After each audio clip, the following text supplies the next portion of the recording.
السلام علیکم ورحمۃ اللہ وبرکاتہ. نحمدہ و نصلی علی رسولہ الکریم. اما بعد. الحمدللہ آج مجھے ترکی سے آئے ہوئے چوتھا دن ہے جو میرا جمعہ ہفتہ اتوار کی چوتھا دن ہے.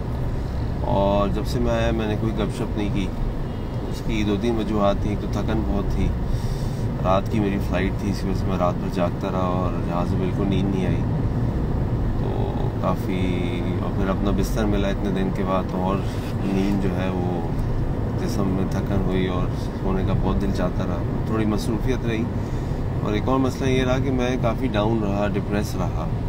اب آپ پوچھیں گے میں کیوں ڈاؤن اور ڈپریس رہا؟ میں تو گھوم پھر کے آیا ہوں اور سنو فال انجوائے کر کے آیا ہوں. تو وجہ یہ ہے اس ڈاؤن فیل کرنے کی کہ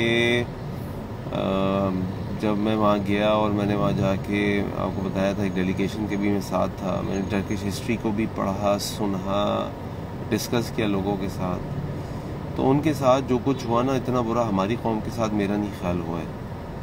ان کی قوم کو ایک رات میں ہی جاہل بنا دیا گیا جب کمال اتاتürk نے عربک الفابیٹ کو چینج کر کے رومن الفابیٹ انٹروڈیوس کرا دیا. اور اس دن جب لوگ صبح اٹھے تو پوری قوم جاہل بن چکی تھی. ان کی 1000 سال کی ہسٹری ختم ہو چکی تھی, کیونکہ اب کوئی ان کو اجازت ہی نہیں تھی عربی لکھنے کی, بولنے کی, پڑھنے کی, سننے کی.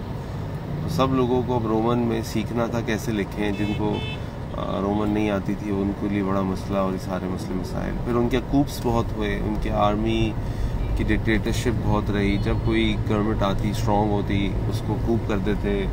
بہت مسئلے مسائل ہیں. لیکن اس کے باوجود جو چیز میں نے 3 بڑی اہم چیزیں نوٹ کی وہاں پہ. نمبر 1, ان کے صفائی بہت ہے. ہم ان کی کنٹری سائڈ پہ بھی گئے, راستے میں رکے, مغرب کی نماز ہو گئی, پڑھنے چلے گئے. تو جب باتھ روم میں گئے, باتھ روم صاف, کہیں کوئی پرابلم نہیں ہے کہ جی وہ گندگی پڑی ہوئی ہے, کموڈ خراب ہے اور فلش نہیں چل رہا, پانی نہیں آ رہا.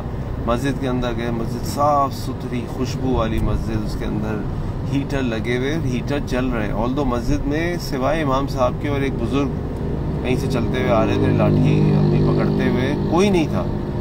لیکن مسجد was as clean as any VIP Masjid in our country, الحمدللہ.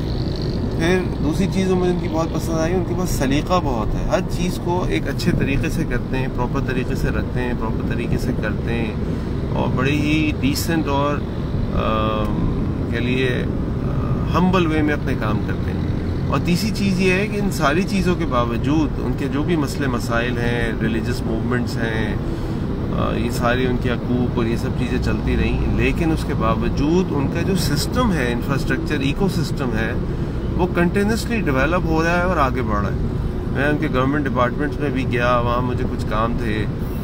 کچھ پبلک ڈیلنگ آفیسز میں گیا کسی کے ساتھ, ان کو کوئی کام تھے. لیکن ہر جگہ میں نے سسٹم کو ایکٹیو پایا اور لوگوں کو کوآپریٹ کرتا ہوا پایا. اور چوتھی چیز جو میں شروع میں کہنا بھول گیا وہی کہ میرا خیال ہے یہ واحد ملک ہے اب دنیا میں جہاں پہ پاکستانیوں سے محبت اور عزت ہے. جب ترک سے ملتے ہیں وہ کہتے ہیں جی پاکستان ٹرکی, پاکستانی ترکش کرادش بھائی, بردر. تو اس پہ میں ڈاؤن اس لیے ہوا کہ جب میں اپنے ملک کی طرف دیکھتا ہوں اور اپنے ملک کے حالات کی طرف دیکھتا ہوں تو یقین کیجئے کہ وہاں بھی لوگوں سے سننے کو ملا جو وہاں لوگ رہ رہے ہیں پاکستانی, اور دنیا میں اور لوگوں کے ساتھ بھی میں کام کرتا رہا ہوں. سب کا کہنا یہ ہے کہ پاکستان جیسا ٹیلنٹ کہیں نہیں ہے. مرسی مشن کا میں پارٹ رہا ہوں, اس کی جتنے دنیا میں پروجیکٹس میں خلط سارے ہی پاکستانی لیڈ کر رہے تھے. شیخ توفیق چودھری کہتے تھے کہ مجھے سمجھ نہیں آتا کہ میرے سارے سپر اسٹارز جو میری ٹیم کے وہ پاکستانی ہیں, لیکن یہ پاکستان کیوں آگے نہیں بڑھتا. تو میں ڈاؤن اس بات پر ہوں کہ کیا وجہ ہے کہ ہمارا ملک آگے نہیں بڑھتا, ہمارا ایکو سسٹم, انفراسٹرکچر آگے نہیں بڑھتا. ہم ابھی تک وہ جہالت کے اندھیرے میں ہیں. میں ایک ٹرک کے ساتھ کہیں گھوم رہا تھا, اس کو کوئی راستہ ڈھونڈنا تھا تو اس کو گاڑی روکنے کی ضرورت پڑی. اس نے سائڈ پہ گاڑی روکی, گاڑی روکتے ہی اس نے ایمرجنسی لائٹ دبا دی. یہاں پہ میں آیا ہوں, اگلے دن میں جا رہا تھا کوننگی کی سائڈ پہ, کراچی کا انڈسٹریل ایریا, کسی کام سے. ایک صاحب شاید کوئی راستہ ڈھونڈ رہے تھے, روڈ کے بیچ میں وہ اپنی گاڑی سلو کیے موبائل پہ, کسی سے پتہ سمجھ رہے ہیں, لیکن انہوں نے ایمرجنسی لائٹس نہیں کھولی. اور یہ طرح طرح کی ہمیں ڈرامے دیکھنے کو ملتے ہیں, سرکس دیکھنے کو ملتے ہیں. اللہ تعالیٰ رحم فرمائے. تو ہم سب کے اندر اللہ تعالیٰ نے بڑا ٹیلنٹ دیا ہے, ہمارے ملک کو بڑی ریسورسز دی ہیں. All we need is work positively, اور we all individuals have to give their input. یہ نہیں ہم انتظار کریں کہ اوپر سے کچھ سسٹم آئے گا چیزیں چینج ہو جائیں گی، بلکہ ہمیں خود کچھ کرنا چاہیے. جو کچھ اپنی انڈیویجول کیپیسٹی میں کر سکتے ہیں، جو کچھ اپنی فیملی کی کیپیسٹی میں کر سکتے ہیں، جو کچھ اپنی آرگنائزیشن کی کیپیسٹی میں کر سکتے ہیں، ڈو گڈ. انشاءاللہ ایک دن آئے گا ہم بھی دنیا کی بہترین قوموں میں سے ہو جائیں گے، اور اللہ تعالی ہمیں بہتر سے بہتر بننے کی توفیق عطا فرمائے. السلام علیکم ورحمۃ اللہ وبرکاتہ.